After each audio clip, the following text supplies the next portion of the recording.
Good morning বন্ধুরা।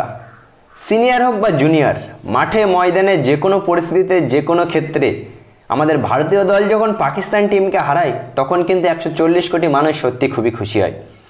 দেখো, বারে বারেই কিন্তু আমাদের জুনিয়র টিম পাকিস্তানকে হারাচ্ছে, কিন্তু কাল অবসরপ্রাপ্ত আমাদের সিনিয়র টিম ওয়ার্ল্ড লেজেন্ড চ্যাম্পিয়নশিপের ফাইনালে পাকিস্তান টিমকে হারিয়ে দিয়ে কিন্তু চ্যাম্পিয়ন হলো। 2007 টি20 বিশ্বকাপে যেমন করে পাকিস্তানকে ফাইনালে হারিয়েছিল, সেই টিমে যুবরাজ সিং, হরভজন সিং, রবিন উথাপ্পা, পাঠান ব্রাদার এরা কিন্তু সবাই উপস্থিত ছিল। আর গতকালের ম্যাচেও কিন্তু যুবরাজ সিংয়ের ক্যাপ্টেন্সিতে এই প্লেয়ারগুলো ওই টিমে ছিল। পাকিস্তানকে যে কোনো ক্ষেত্রে যে কোনো পরিস্থিতিতে হারালে সত্যি কিন্তু বন্ধুরা আমাদের ভালো লাগে। হ্যাঁ, মানছি কালকে ততটা বেশি উত্তেজিত ছিল না, তার কারণ মেন টিমের খেলা ছিল না, একটা চ্যারিটি টাইপের ম্যাচ ছিল। কিন্তু যে হিসেবে পাকিস্তান টিমকে হারিয়েছে সেই হিসেবে কিন্তু আমরা সত্যি খুবই খুশি।